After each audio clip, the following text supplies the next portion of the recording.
Hi అండి, అందరికీ నమస్కారం. ఈరోజు చాలా సింపుల్గా ఎంతో టేస్టీగా ఉండే పన్నీర్ ఎగ్ కర్రీ మసాలా ఎలా చేయాలో చూపించబోతున్నాను.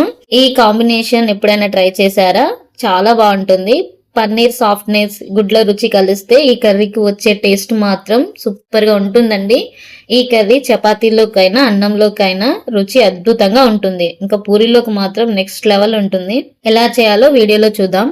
ముందుగా స్టవ్ పైన కడాయి పెట్టుకోండి. అందులో ఒక క్యూబ్ బటర్ వేసుకుంటున్నాను. బటర్ వేయడం వల్ల కర్రీకి మంచి టేస్ట్ వస్తుంది. ఇప్పుడు ఒక హాఫ్ టేబుల్ స్పూన్ ఆయిల్ వేసుకోవాలి. ఆయిల్ వేడెక్కిన తరువాత కట్ చేసిన ఒక పెద్ద ఆనియన్ ముక్కలు వేసుకోండి. ఇవి ఫ్రై అయ్యేలోపు నేను గ్రేవీ కోసం ఒక 3 టమాటోలు అలాగే పీల్ చేసిన 8 బాదం తీసుకొని మెత్తగా మిక్సీ పట్టి పక్కన పెట్టుకోండి. ఆనియన్స్ ఈ విధంగా ఫ్రై అయిన తరువాత ఒక రెమ్మ కరివేపాకు, 1 స్పూన్ అల్లం, హాఫ్ టీ స్పూన్ పసుపు వేసుకోవాలి. అలాగే 1 స్పూన్ జీలకర్ర మెంతి పిండి వేసుకొని ఇవన్నీ పచ్చివాసన పోయేంత వరకు ఫ్రై చేసుకోండి. ఇప్పుడు పుదీనా, కొత్తిమీర వేసుకొని ఒకసారి ఫ్రై చేసుకున్న తరువాత మనం ముందే మిక్సీ పట్టి పెట్టుకున్న టమాటో బాదం పేస్ట్ వేసుకొని ఒకసారి కలుపుకొని మూత పెట్టి ఈ టమాటోని మగ్గనివ్వండి. చూడండి, ఇలా ఆయిల్ పైకి వచ్చిందంటే మనం వేసిన టమాటా బాదం పేస్ట్ ఉడికింది. ఇప్పుడు రుచికి సరిపడా కారం వేసుకోండి. 1 స్పూన్ గరం మసాలా, 2 స్పూన్ల ధనియాల పౌడర్ వేసుకొని ఒకసారి బాగా మిక్స్ చేసుకోండి. మనం వేసిన స్పైసెస్ అన్ని ఫ్రై అయిన తరువాత 1 కప్పు పన్నీర్ వేసుకోండి. అలాగే రుచికి సరిపడా సాల్ట్ వేసుకొని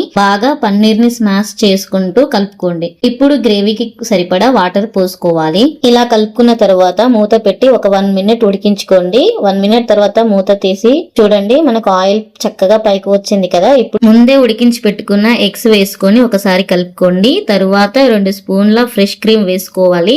నాకాడ ఫ్రెష్ క్రీమ్ లేనందువలన 1 స్పూన్ పాల మీద వచ్చే మీగడ వేసుకొని ఒకసారి కలుపుకొని మూత పెట్టి ఒక 1 మినిట్ ఉడికించుకోండి. ఆఫ్టర్ 1 మినిట్ కర్రీ రెడీ అయిపోయింది. ఫైనల్ గా కొత్తిమీర వేసుకొని స్టవ్ ఆఫ్ చేసి అన్నంతో సర్వ్ చేసుకుంటే ఆహా, రుచి అద్భుతంగా ఉందండి. తప్పకుండా మీరు ట్రై చేసి మీకు ఎలా వచ్చిందో కమెంట్ చేయండి. ఈ వీడియో మీకు నచ్చినట్లయితే లైక్ చేసి మరిన్ని వీడియోస్ కోసం నా ఛానల్ ని సబ్స్క్రైబ్ చేసుకోండి.